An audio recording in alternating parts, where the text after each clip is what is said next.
This episode is sponsored by Smart Travel, a new podcast from NerdWallet. So we've all got them, haven't we? That one friend who always finds the best travel deals, who always picks the right cars for points, and who somehow ends up in first class while you're back in the middle seat in coach. Well, Smart Travel is like that friend, but in podcast form. They cover all things travel finance, like how to book busy season trips without that busy season sticker shock that we all hate, how to avoid paying for upgrades you won't use, and how travel advisors can snag secret perks you didn't even know how to ask for.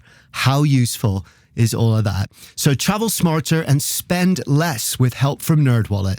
Follow Smart Travel wherever you get your podcasts. Armchair-Explorer is a part of the Voyescape podcast network.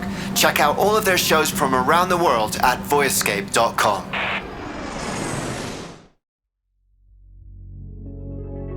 The fascination of any place is in the contradictions, the ambiguities, and what lives between the lines. But as soon as you're in a place, you begin to see this weave of subtleties and nuances.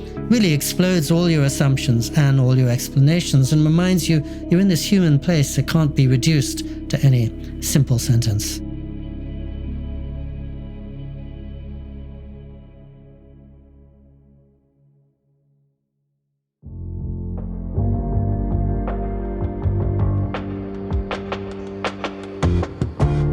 Today we're speaking with one of travel writing's true greats, the absolutely legendary Pico Iyer. He's written 15 books over the last 40-something years of globe-trotting, covering everything from the Cuban Revolution to Islamic mysticism. He's also the official biographer of the Dalai Lama. How cool is that? And he's traveled with him extensively for many years. More on that later. I think you're going to like this one. Are you ready? Let's go.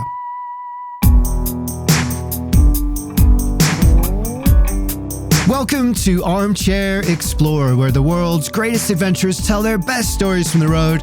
My name's Aaron Miller, I'm a travel writer, and I'm pretty psyched about today because Pico is one of my travel writing heroes. I love how he weaves deeper social and philosophical themes into these incredibly vivid descriptions of place and the people he meets along the way. If you listen to this show regularly, you definitely know that that is my kind of thing.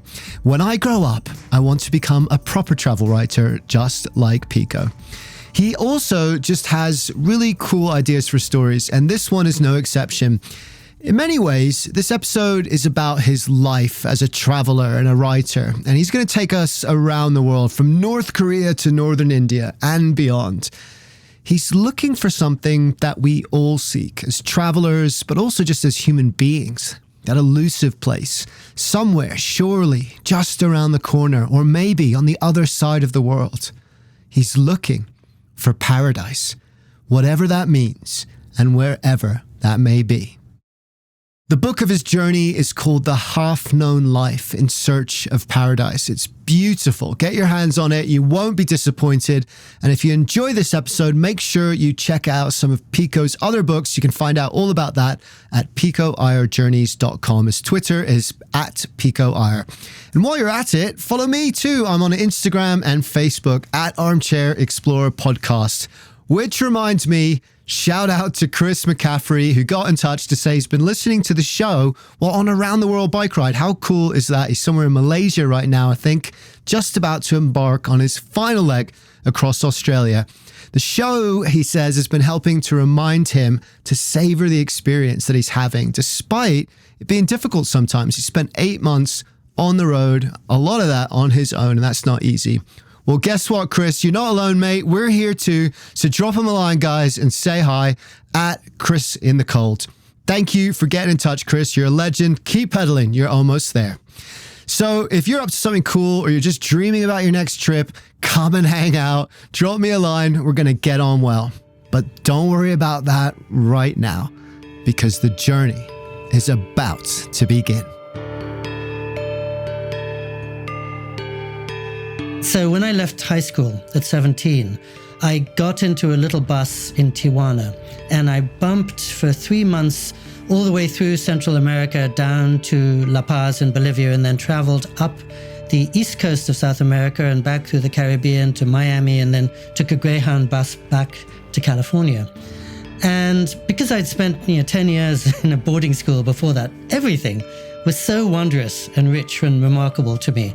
The jungles of Central America, traveling day after day at 15,000 feet in the Andes, surrounded by nothing but llamas and snow. And then arriving at the city named for peace 2.5 miles above the ocean, that I actually started keeping a diary, which I'd never done before in my life or considered doing, just because there was so much happening each day I wanted to keep with me forever. And I think probably after that 18-year-old trip, I thought to myself, if I'm going to all the trouble of keeping a diary, I could share this diary with friends and maybe even inflict it on strangers. And that's when the notion of traveling for a living came to mind as soon as I left high school. And I think what I quickly learned that I love about travel is that suddenly all the settings in your senses are turned on and you're wide awake, as I'm not the rest of the time, and everything becomes interesting. And you can even bring that sensibility to going across town wherever you happen to live. Home, Pico says, is not just the place where you're born, it's the place where you become yourself. That's because for Pico, travel is all about transformation. The moments when we wake up and all our senses are turned on are the moments that change us. And perhaps that's where this idea we have of paradise comes from. If we could just find that place, the place would do all the work. It would seep into us. All our troubles would melt away. We would become ourselves, and paradise would become our home. The pandemic gave me a chance to sit still for a long, long time, as I wouldn't otherwise, and to look back on 40 years of travel, and to think about where the real moments of light and inspiration had come. And I think during the pandemic, when there was so much grief and uncertainty across the world, all of us were thinking, where can we find hope? Where is our sense of possibility? And the loss that was experienced everywhere was not incompatible with joy in the moment. And so I was with my 89-year-old mother as she was going through the last year of her life in her home in California.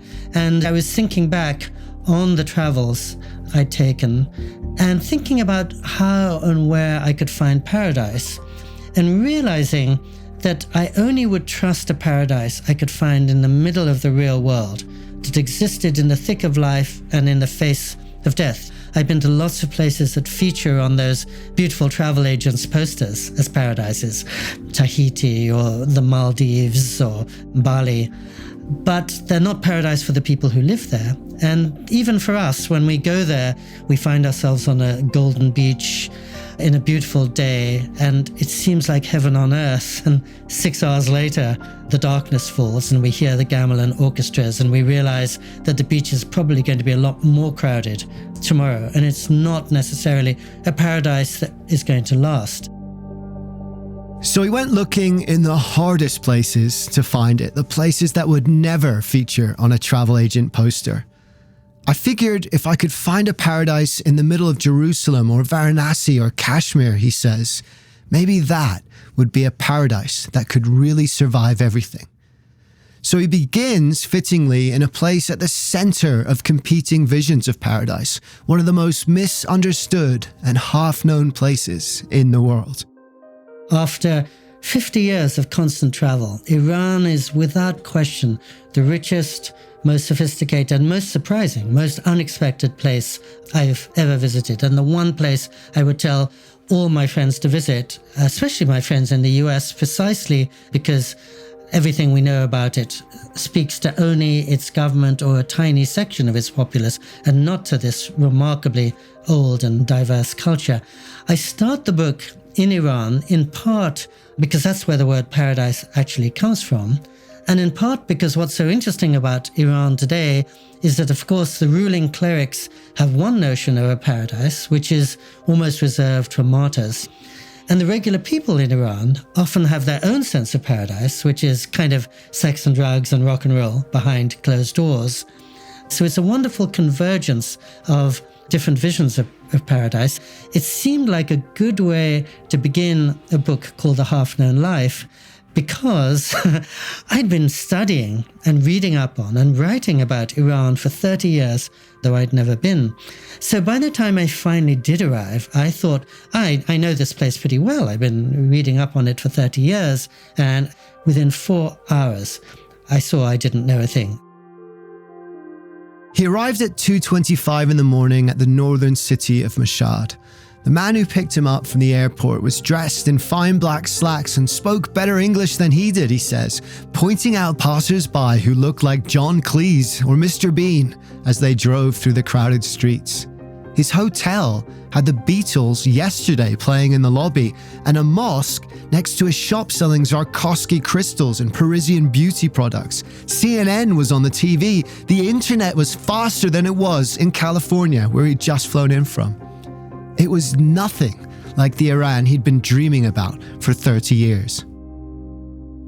It was my very first night in Iran, and having spent the day with my guide and my driver, I thought, I really want to see the place unchaperoned. I sent them off to dinner. I stole down to the lobby of the hotel, to the taxi desk, and I asked them if they could find me somebody to take me into the center of town.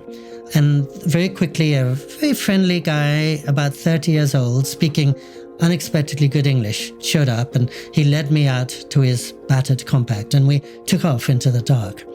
And unbeknownst to me, I'd arrived at the most important week of the year in Mashhad, because it was the birthday of the saint buried at the center of the shrine. And so all the streets were full of fairy lights, and 5 million pilgrims had come from every corner of the Shia world to be there. And when we arrived at the shrine, which happens to be the largest mosque in the world, 7 extraordinary marble courtyards, we could hardly move. Everywhere there were people seated on the ground, sipping tea, sharing sweetmeats, stretched out to sleep because they were spending 7 days and 7 nights there. And they were surrounded by these huge video screens on which black turbaned ayatollahs were delivering sermons. It's really a remarkable scene. We could barely walk, but finally we came to the innermost sanctum, and my driver looked over at me, and I think he could tell I was very sincere. I'd really saved up all my money to come and learn about his culture. So he invited me into the innermost sanctum where the saint has been buried for 1,200 years. A very small space, really jam-packed, and we quickly got separated. The Imam Reza Shrine is believed to cure sickness and sorrow in every pilgrim who visits.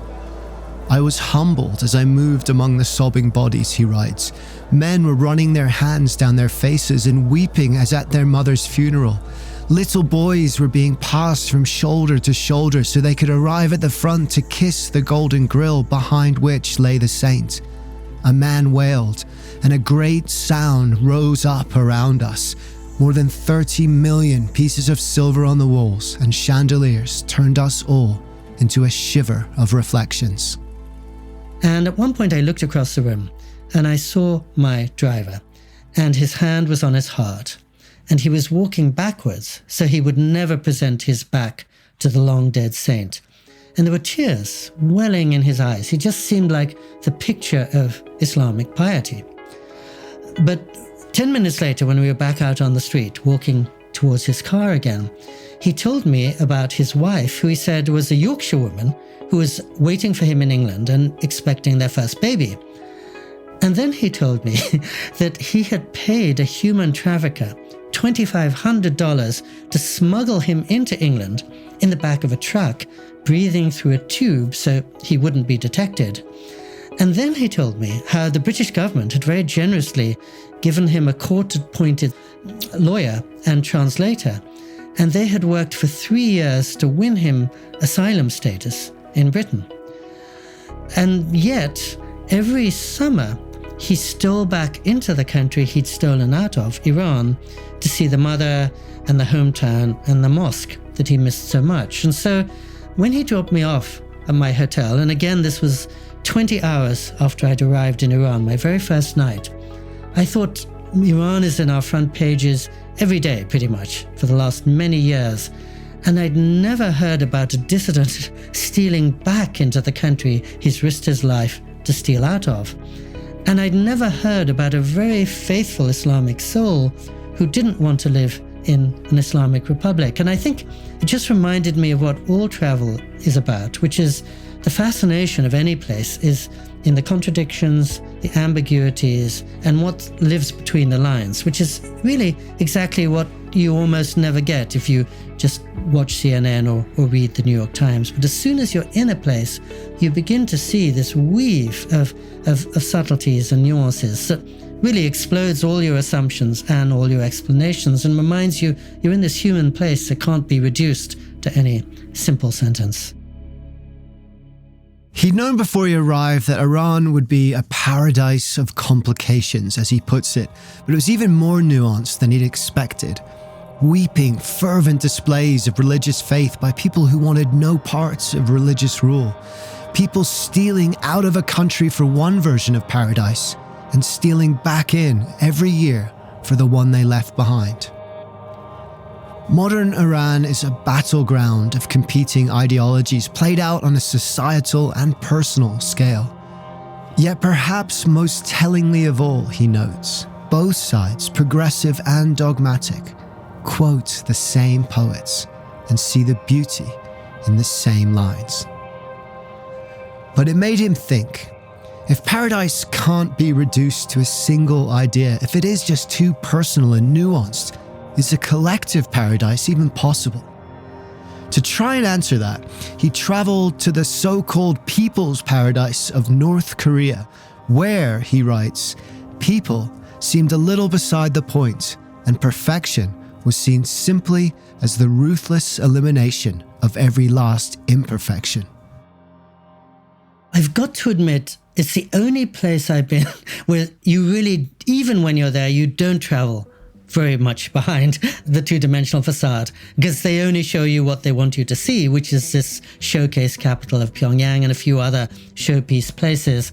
And so it looks like a stage set to some degree. And of course, so much of North Korea is in desperate starvation and poverty, and those are all the places that no visitor is allowed to see. But it's an unsettling place. Every time you go there, they take you on a ride in the subway system in Pyongyang. So you descend these huge escalators to these remarkable showpiece subway stations that are all golden statues and dazzling murals. And a train pulls up and you get in. And after about 2 minutes, a local will come up to you and say in perfect English, "Greetings, we really hope you're enjoying your time in the Democratic People's Republic of Korea." And you realize it's an actor. It's somebody who's been forced by the government to act as a local and to make a good impression on the occasional foreigner. But even that thought, that everybody you're meeting is to some extent an actor, is a provoking one and an interesting one and a humbling one. Every day, all through the main streets, on loudspeakers, at 6 a.m. was blasted this recording, "We live in the greatest paradise on earth and Kim Il-sung is the greatest human." Every day for the rest of their lives, they were going to hear that as they woke up. And all the TVs were fixed, so there was only one channel, and it was telling them too, we are living in the greatest paradise on earth. And of course, the totalitarian government relies on the fact that their citizens know nothing about the rest of the world, and they think this is how humans always live. And actually, this is a pretty well-ordered society. So literally, I think almost anybody I met wouldn't even know what the rest of the world looks like. And it really made me skeptical about the notion of a collective paradise, because every one of us has a different notion of an ideal world. So one that's imposed from without, which is true of intentional communities or communist societies or so many different societies, is never going to work. And I think the only paradise that we can trust has to be democratic, but has to be an individual one. He went to North Korea because he wanted to believe that even here, humanity could not be totally suppressed, that it would, at some point, as he puts it, peek out from behind the gates of ideology. And he did, on his last visit, find some of those glimmers. A Chanel hair clip on his guide, questions about Apple computers. One person in his entourage knew the song Let It Go from Frozen. But perhaps those were all stage managed too, he wondered. Probably, or at least reserved for a privileged few. But we'll never know. This paradise has iron walls to keep it from falling down. They're easy to see. But there are other kinds of walls, and all too often, they are obscured from our view. And of course, the tragedy of Jerusalem is some variation on that conflict has been taking place for 2,500 years. Sadly, it's not new, and it arises because one person's notion of paradise is not his neighbor's and never will be.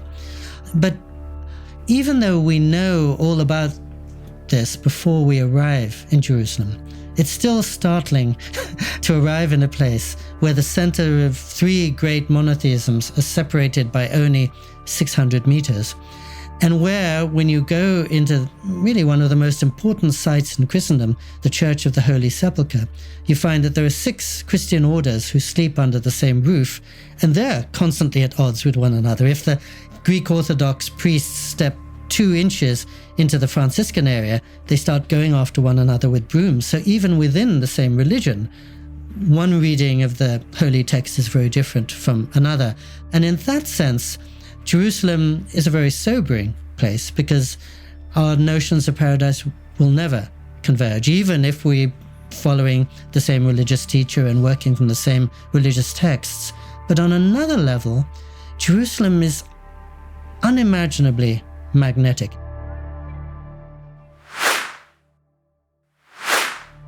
Pico has visited Jerusalem numerous times. He's not Christian, Muslim, or Jewish, but he says, nonetheless, that he still feels its pull, and in particular, to one place within it.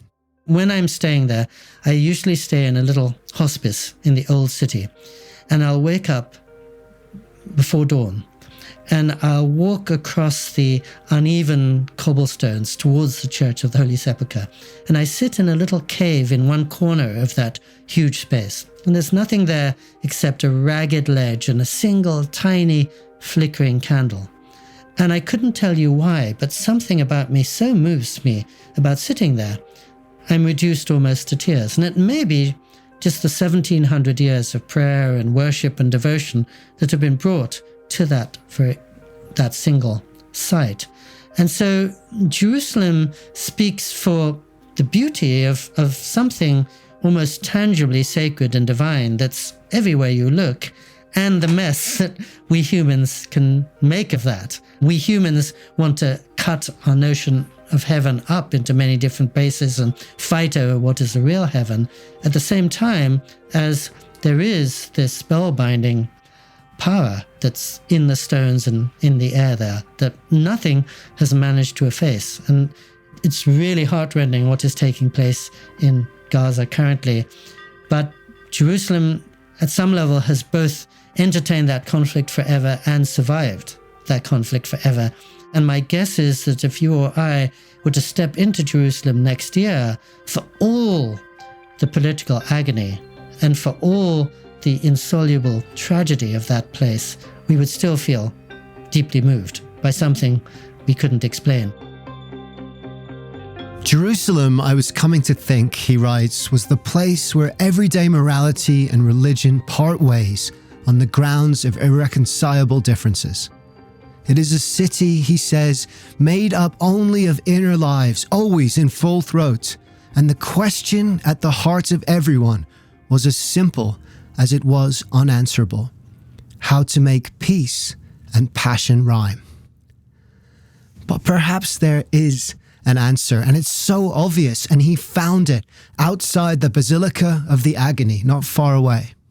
Please, the sign says, no explanations inside the church. Pico's journey takes us from the streets of Belfast to the flaming ghats of Varanasi. We drift on heavenly boats in Kashmir, surrounded by the scars of hell. We meet Aboriginals in Australia and climb holy mountains in Sri Lanka. But our journey ends in a place steeped in the romanticism of paradise on earth. Shangri-La is a fictional place, first mentioned in James Hilton's famous novel Lost Horizons, a utopia hidden from the world deep in the Himalayas. Many places have since laid claim to being its inspiration, but perhaps the most enduring is indeed hidden in the highest mountains on earth, in a place called Ladakh in northern India. The reality I experienced was wondrous. It really feels, it feels at peace and happy, able to take in some visitors from the world, but still to go about its ways unimpeded. People, I think, have been sustaining their Buddhist and Himalayan traditions unchanged for centuries there. As you're driving through Ladakh, every time you turn a corner, there is some impossible temple teetering on top of a cliff, looking as if it will fall off, but it's been there for 400 years. Buddhist monks everywhere. It's a wonderful place.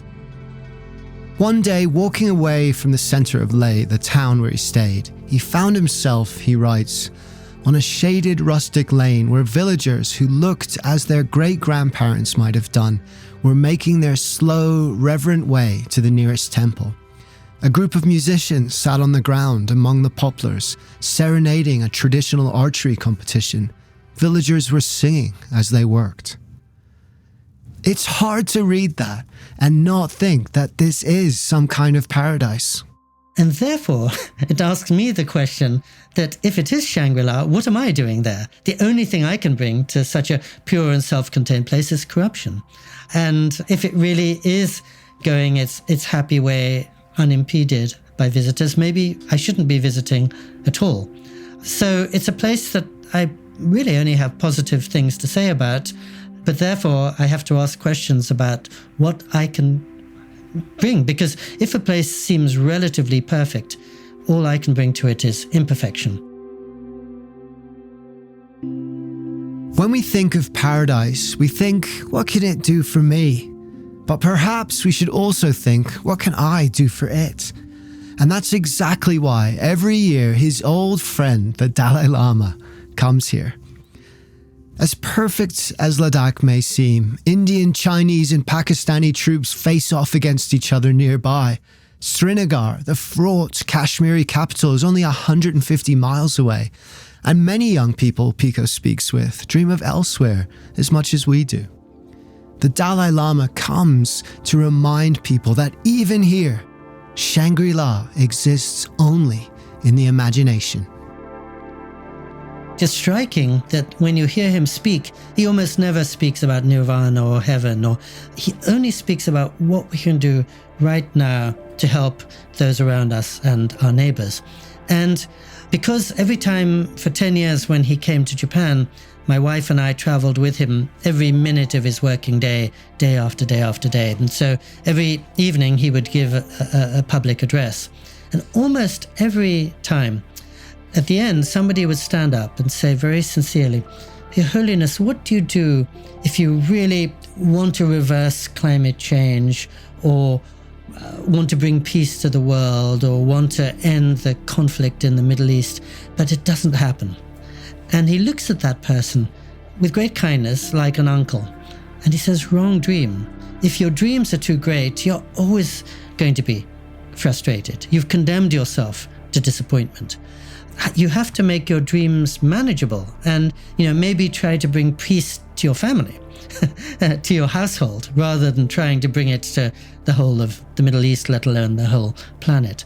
And I always translate it to myself as saying, if you dream of marrying Brad Pitt, it ain't going to happen. But if you dream of finding in your partner qualities that Brad Pitt would envy, that can happen right now. But you have to be very precise on how you fashion your dreams, how you fashion your visions of paradise. Otherwise, you're always going to fall short. And so his great sentence that I cite in the book is wrong dream. He says that over and over and over again, faced with people's very unrealistic dreams. And if I were to describe the Dalai Lama in one noun, it would be realist. So he has no interest in wishy-washy or romantic or abstract notions. And one time I was sitting in on the private audience he was having with a Korean gentleman. And the Korean gentleman was so excited to see the Dalai Lama. He said at one moment, "You are in the Pure Land, you belong in heaven." And the Dalai Lama said to him, "I don't want to be in heaven. I want to be where I can serve. I want to be where I can offer things to other people. This is where I have to be, the fallen world. Heaven is the place where, I'm in the refrigerator. I need to be in an imperfect place where maybe I can help other people." The other part of this equation is that if I think about all the people I've met, I think the one who has suffered the most in life is, in fact, the Dalai Lama. He's been cast out of his homeland for 65 years now. He's seen his brothers, his mother, his tutor die. He's referred to by the government of almost the largest nation on earth as an evil spirit. And yet, as you know, all he's famous for is his constant smile and his infectious laugh and his robust confidence. So I include him in the book because he's an ideal illustration of the fact that even in very difficult circumstances, leading a life of suffering and incredible pressure, he has cultivated this peace of mind whereby it feels as if he's moving in a beautiful place. I'm not sure if I would call it, or if he would call it, paradise, but certainly whatever he's having, most of us wish we were having. And that's the kind of peace and selflessness that many of us would want to have in our lives.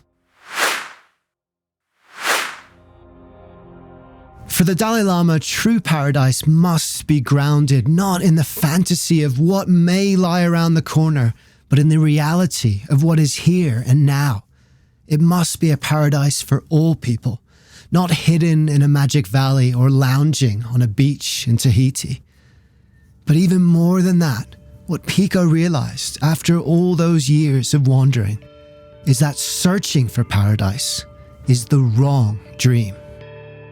If I go to one of the temples down the road from where I'm sitting here in Kyoto, Japan, as you enter the temple, on the ground is written in Japanese the sentence, "Look beneath your feet." In other words, paradise isn't on the other side of the world. It isn't in the never, never future. It isn't in the past. The only place you can find it is right here, right now. And I remember one time, and this isn't in the book, but I was standing on the banks of the Ganges in Varanasi, which, as you know, is this crazy, chaotic place with dead bodies floating past and flames to the north and south where bodies are constantly being burned. And even though I'm Indian by birth and 100% Hindu by birth, I was totally freaked out by just the clamor of this scene. And suddenly 2 Tibetan monks appeared, one Tibetan and one American. And the American monks surveyed this scene of dead bodies and chaos and swarming crowds. He said, "Isn't this amazing? This is wonderful. This is life and death and everything in it. This is the only paradise we can exult in." And so it was a bracing reminder to me that the only paradise any of us can find has to be in this moment. I go to fairly hellish places in many respects because I think even in the middle of conflict and turmoil, there are always places of beauty, places of wonder. And sometimes that may be all that we're likely to get in life. In other words, I think life is always going to be difficult, but that difficulty doesn't preclude those many moments, or maybe the whole lifetime, of finding something that really inspires or sustains you. I suppose when I write about my travel, I want to take myself and take the reader past some of the simple assumptions we have into a much more complex reality. And it's in the midst of that complex reality we can find our paradise. But it's not easy, and that is the paradox of this journey. In searching for paradise, we've already missed it. But if we don't search, if we don't question, if we don't try and peek behind the gates of ideologies that are sold and sermoned to us, then we'll never know if we've found it. We'll never know if we've truly become our best selves and found our home. That is the half-known life. It's our notions of paradise and our images of paradise that get in the way of our seeing it. In this age of information, we actually know less about the world than ever before because we're getting it in 2 dimensions on screen. And so we're constantly hearing about Iran or Cuba or North Korea, but we know less than ever about daily life and regular folks there. And they know less than ever about our daily life, very likely. And at a deeper level, the older I get, the more I find that the really important moments in life are ones we can never begin to explain. You suddenly fall in love. A pandemic suddenly shuts down the world. Your house suddenly burns down and you lose everything you ever had, which happened to me. Or you step onto a terrace outside the Potala Palace in Lhasa and you feel lifted out of the world and the self that you know. And in some ways, it's those moments that we can't explain that are the only things that we trust. And I think what I know at this point in life is very, very tiny. And it's surrounded by this wonderful, vast darkness of what I will never know. And I think the beauty of travel is that you find what you never thought to look for. And, I think for me, this came home in every sense during the pandemic when all of us couldn't travel the way we normally would. And so every morning with my wife, I just take a walk up the road.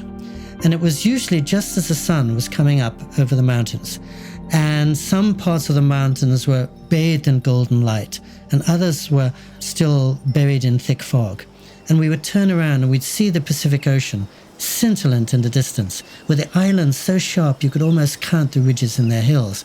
And I would say, my goodness, this is as beautiful as anything. I would travel across the world to Cape Town and Rio de Janeiro to see, here it is, literally in my backyard, 15 minutes from my family home. And yet my parents have lived on that property for more than 50 years, and I'd never walked to the end of the road, 20 minutes away. And suddenly I'm realizing this is paradise in my backyard, even as I've been traveling to Lhasa and Kyoto and Rio de Janeiro to try to find it. Expectation is one of the worst things to take on any trip, because expectation always defeats itself. If you're going in search of finding a paradise, you've almost defeated the impulse before you set off. But the images we have of paradise act like kind of blinders so that we don't see what's around us. And every now and then circumstance pulls those blinders off, as during the pandemic, and you realize I don't need to get on a plane or even get in a car. Everything I could want in terms of beauty and peace and radiance is right here.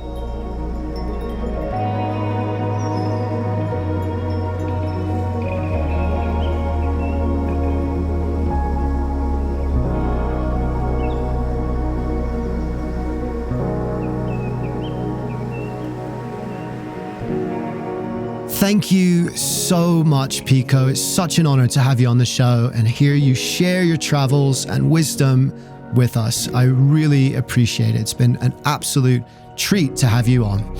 Once again, his latest book is called The Half-Known Life in Search of Paradise. There's so much more depth and so many more stories than we could have ever covered today. If you enjoyed the episode, I highly recommend you check that out. And his other books too, which you can find out about at picoiyerjourneys.com. And if you did enjoy the episode, a great way to say thanks is by spreading the word. Leave a review, maybe post about it if you think it'll inspire some of your friends or whatever works for you. Thank you. It really does mean the world to me. So until next time, keep searching for paradise, but remember, you don't have to look far, because the more we look for wonder in the world, the more the wonder of the world becomes a part of who we are.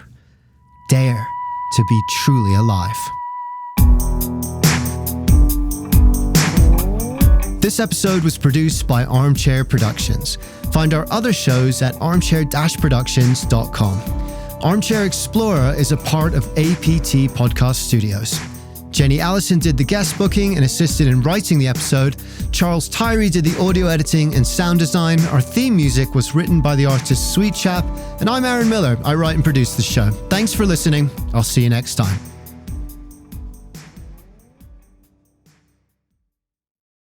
Travel doesn't always go to plan, and that's where the best stories live. Welcome to the Winging It Travel podcast, where you don't just hear about travel, you feel it. I'm James Hammond, and I'm podcasting my own journeys from the road, sharing immersive soundscape episodes that drop you right into the moment, from busy streets to remote mountains. Along the way, I sit down with local people and fellow travelers to tell honest stories about life, culture, and chase an adventure beyond the routine. No filters, no fake perfection, just stories to tell, tips to share, and experiences to inspire. Search Winging It Travel Podcast on any podcast app, and let's wing it. Hi, I'm Mike Siegel, and man, oh man, do I love talking about travel. You think I'd get enough of it touring the world as a stand-up comedian, or just going off on my own personal adventures around the world? No, when I get home, I still have to talk about it. That's how much I love travel. So every week I sit down with a friend, a travel expert, influencer, expat, or anyone from any walk of life who shares my passion for travel. So if you want to hear a fun, casual, off-the-cuff chat about travel from people who love it, listen to the Travel Tales podcast with me, Mike Siegel, wherever you get your podcasts.